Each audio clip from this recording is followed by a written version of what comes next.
Good. Then you are not yet ready. Now get to work. No!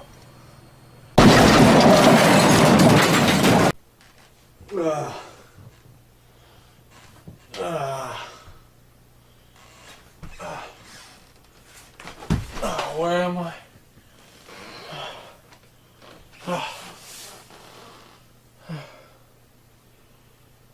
Oh, I'm back in my office with my cat that always fuck.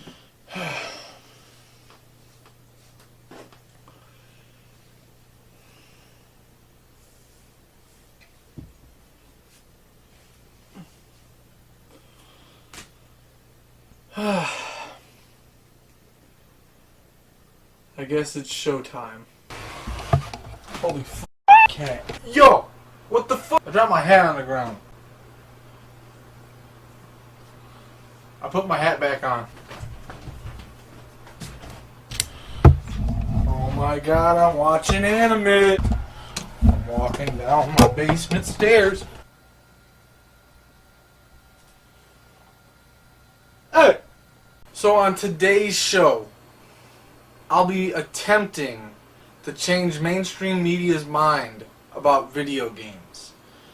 Since they constantly say stuff like it causes violence, it causes mass shootings, it caused Hitler to come back from the dead. Mainstream media really likes to blame games, and you know what? So do bad parents. A lot of parents don't want to parent anymore. And speaking of that, my friend Mr. Baffa Cake has a couple things that he would like to say. The idea of a rating system would surely have been appetizing to certain adults because it's a way for them to circumvent their responsibility as parents, and nothing is more American than circumventing your responsibility as a parent. But don't take my word for it, here's Tipper Gore. I bought the Purple Rain album for our 11-year-old, and I didn't know that Darling Nikki was on it, and I felt that it was inappropriate for her and her 8- and 6-year-old sister to hear a song describing a girl masturbating in a hotel lobby. Well, that sounds like a you problem, Mrs. Gore. If you were so concerned about the music that your children were listening to, perhaps you should have preemptively looked into the subject matter of the album that you purchased for them by listening to it first. After all, they are your children, aren't they? It's not Prince's responsibility to protect your children from his music. That responsibility falls on you because they came out of your Frajanya. But of course, that's not the way these people see it, and in a way, their problem is our problem because you can't trust these people to come up with solutions to their problems that don't involve fucking over everyone else around them, because reactionaries aren't good at problem solving. They're good at screeching and farting and shitting. But believe it or not, there have been some decent and even good ideas salvaged from these ridiculous discussions. I mean, thanks to Sega's efforts not to buckle under pressure and scrutiny, we at least ended up with a more comprehensive rating system, and there were also artists like Frank Zappa who pushed for actual effective measures that were genuinely helpful in identifying potentially offensive content. If you consider that the public needs to be warned about the contents of the records, what better way than to let them see exactly what the songs say?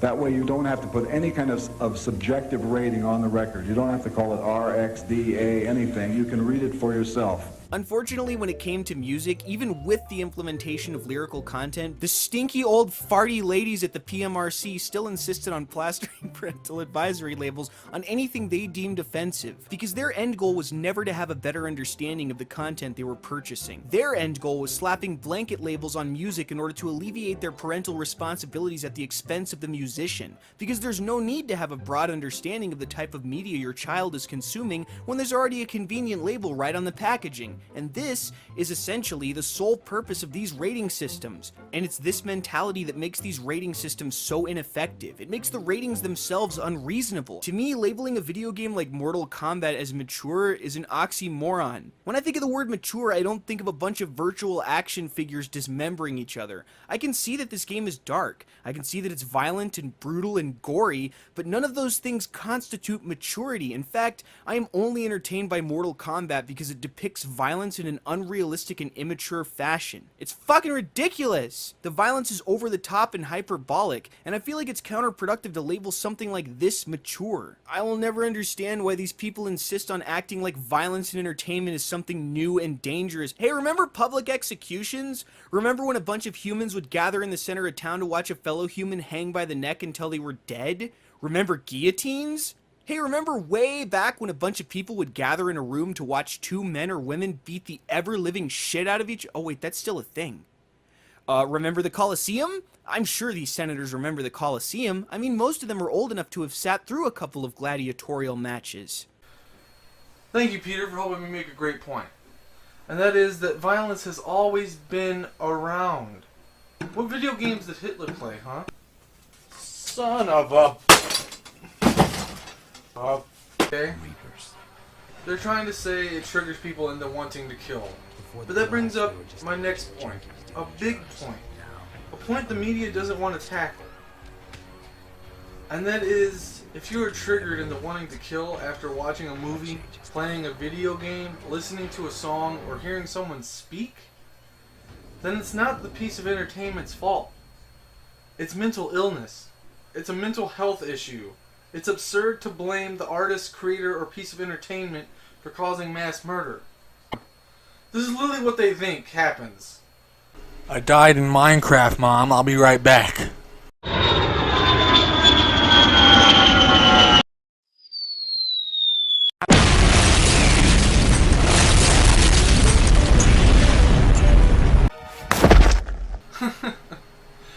See, the major problem is, this is actually how the media sees it.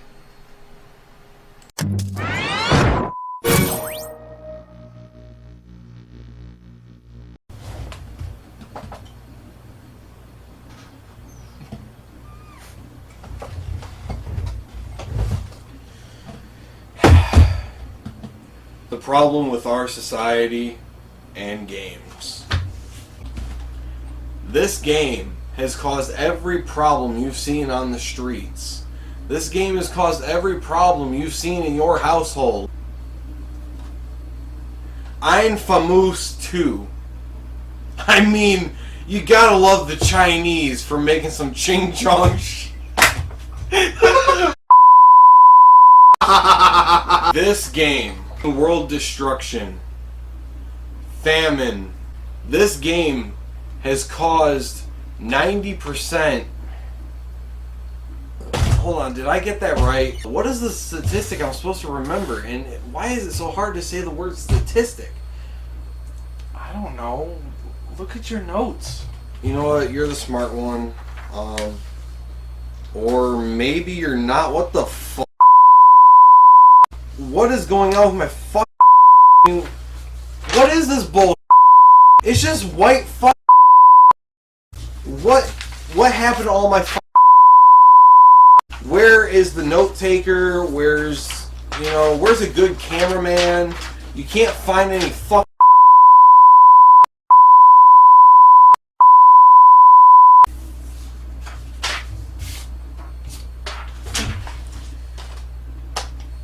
Joe Biden will save us from the hell. I mean, really, we have to blame Trump. With all the mass murders that have been brought about, with world destruction, tornadoes, floods, hurricanes, volcanoes. I'm so pissed off of these game developers. I mean, seriously. I am done, and I can't see.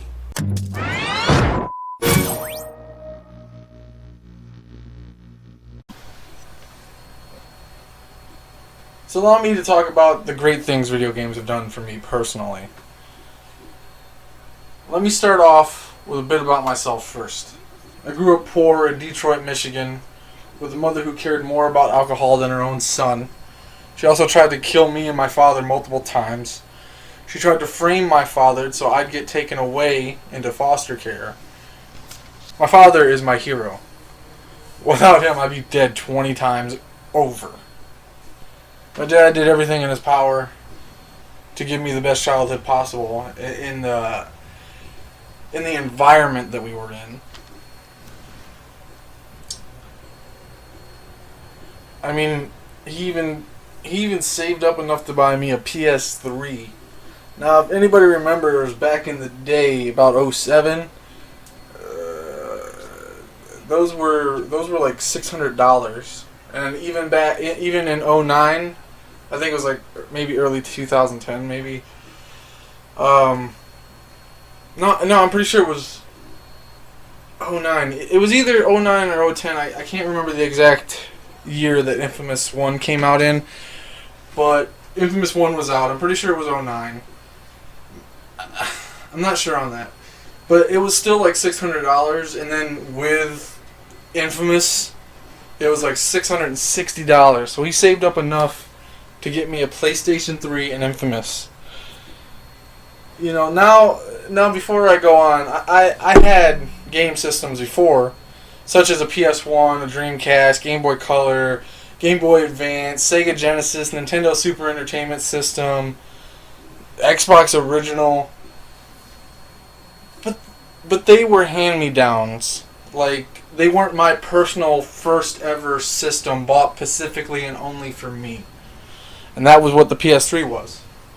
So, technically, the PS3 is my first technical game system that was bought only and specifically for me. And then, of course, like I mentioned, I met my favorite game of all time, Infamous. So right now I wanted to say that with my bad school life, sad home life, Infamous kept me from suicidal thoughts. With all that being said, I want to finally get into other things this game in particular helped me with. But to do that, I have to talk a little bit about the game. See, in this game, you have to make choices between good and evil. I still think that Infamous 1 and Infamous 2 are the best superhero games of all time that you can play. Now, I recently went back and played Second Son and First Light. I think they're actually... I changed my mind. I was a little harsh on them. I think they're actually fine Infamous games. And I have to eat my words, man. I actually loved playing through Second Son again. The only thing I think that game is truly missing, and all of them are really missing it, except for Infamous 2, is New Game Plus. And the reason I say Infamous 2 doesn't really need it is because it's got UGC. Now, how long is the UGC still going to be active? I don't know. Hopefully forever, but we'll see. So anyway, the choices between good and evil, it helped me in many ways. But the main two... When I was younger, it helped me reinforce that there are consequences to your actions, and also helped me find out more about morals. I always found it hard when I was younger to choose the evil path, because I always wanted to help people and I never wanted to hurt people. I always wanted to help better society. So even as a young kid, I understood that you don't respawn. You know, my dad did a very good job of teaching me that, hey, if you kill somebody, these are the consequences. If you hurt somebody, these are the consequences. I found that out living in Detroit, just looking around me. You know, there was crackheads and bums and crack houses and prostitutes all around me, and I was wondering what the life decisions that these people made, or what bad events befell on them to make that happen. So I could say in some way that growing up in Detroit, it helped kind of make me grow up a little bit faster and understand. But yet at the same time, I was still a kid. So, but I understood a lot more than what typically what other kids understand if they're growing up in nice neighborhoods, and that's great. But you should still also know that if you kill yourself or jump off a roof in real life, you don't have powers to fly. And you sure as hell will not respawn. Again, that goes back to either idiocracy or mental issues. But my next point is, if you were having a bad day or just going through a rough patch of life, that evil path was there for you to help you blow off some steam. My big point is, even when you are upset Well, you know what? Let me rephrase that. Even when I was upset or raging, video games for me were always a stress reliever. So to the mainstream media, please stop saying false statements about video games and start tackling the main issue here. And that is mental illness and mental health.